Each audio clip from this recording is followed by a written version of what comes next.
Hi guys, welcome back to my channel. అందరు ఎలా ఉన్నారు? బాగున్నారా? నేనైతే చాలా బాగున్నాను. ఇవాళ వీడియో వచ్చేసి what I eat in a day.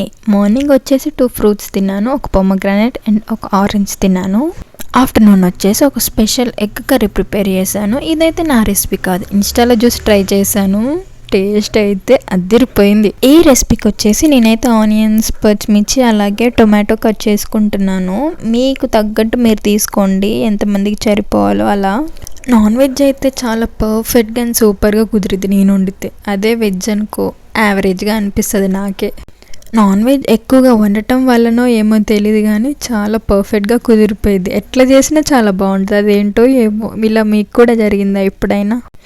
ఈ రెసిపీ వచ్చేసి as it is tomato egg కర్రీలానే ఉంటుంది. ఆల్మోస్ట్ ఒక చిన్న డిఫరెన్స్ ఉంది అంతే. ఫస్ట్ అయితే ఒక ప్యాన్ పెట్టుకొని అందులో సరిపోయేంత ఆయిల్, జీలకర్ర, తాలింపు గింజలు, కరివేపాకు అలాగే పచ్చిమిర్చి వేసి మంచిగా వేయించుకోవాలి. కరివేపాకు క్రిస్పీ అయ్యాక ఆ స్మెల్ అయితే మంచిగా ఫ్లేవర్ మొత్తం కర్రీకి వస్తుంది. అలాగే అది వేగిన తర్వాతకి మనం ఆనియన్స్ వేసుకోవాలి, కట్ చేసినవి. 1/2 స్పూన్ అంతా అల్లం కూడా వేసుకొని ఆ పచ్చివాసన పోయేంతలాగా మంచిగా వేయించుకున్నాక పసుపు యాడ్ చేసుకోవాలి. టమాటా ముక్కల్ని వేసుకొని అవి మంచిగా మెత్తగా చాలా స్మూత్గా ఉడికేదాకా మంచిగా వేయించుకోవాలి. మధ్య మధ్యలో కలుపుతూ ఉండాలి, లేకపోతే అడుగంటేసుకుంటుంది. చాలా ఈజీ రెసిపీ. ఒకసారి మీరు కూడా ఈ స్టైల్లో ట్రై చేసి చూడండి. టేస్ట్ అయితే చాలా బాగుంది. మూత పెట్టుకొని ఒక 2 to 5 minutes వరకు ఉంచితే టమాటా ముక్కలు అనేవి చాలా మెత్తగా సాఫ్ట్గా ఉడికిపోతాయి. ఆయిల్ చూసారా ఎలా పైకి తేలుతుందో? అలా ఆయిల్ పైకి తేలిందంటే టమాటా ముక్కలు మంచిగా మగ్గినట్టే. ఇలా ఆయిల్ పైకి వచ్చిన తర్వాతకి మనం సరిపోయేంత కారం, ఉప్పు వేసుకొని మంచిగా కలుపుకోవాలి.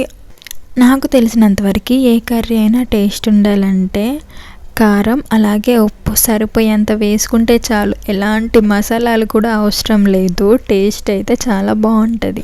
ఇప్పుడు అందులో సరిపోయన్ని వాటర్ వేసుకొని, వాటర్ కొంచెం హీట్ ఎక్కిన తర్వాతకి మనం ఒక ఎగ్ పగలగొట్టుకొని వేసుకోవాలి. ఎగ్ వేసిన తర్వాతకి అస్సలు కదలకూడదు. ఒక 2 minutes వరకు అంతే ఉంచితే హాఫ్ అంతా బాయిల్ అయిపోయిద్ది. మంచిగా ఉడికిపోయినట్టు మనకు అర్థమైపోయిద్ది. ఆల్మోస్ట్ అది ఆమ్లెట్ లానే అనిపిస్తుంది. ఇప్పుడు అడుగు నుంచి విరిగిపోకుండా ఎమ్మటే తిప్పివేయాలన్నమాట. ఇలా ఇది ఉడికే టైంలో పక్కనే ఒక చిన్న గిన్నె పెట్టుకొని 1 టీ స్పూన్ అంత ఆయిల్ వేసుకొని అందులో పసుపు, కొంచెం కారం, కొంచెం ఉప్పు లైట్గా చిటికెడంత వేసేసి అందులో ఉడకబెట్టుకున్న ఎగ్స్ ఒక 2 మంచిగా ఆయిల్లో మంచిగా ఫ్రై చేసుకున్నాను.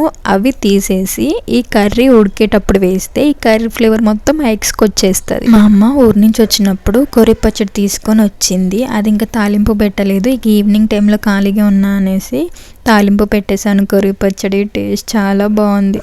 స్టవ్ అండ్ దాంట్లో క్లీన్ చేసుకొని పడుకున్నాను. ఇదండి ఇవాళ వీడియో. నచ్చితే సబ్స్క్రైబ్ చేయండి.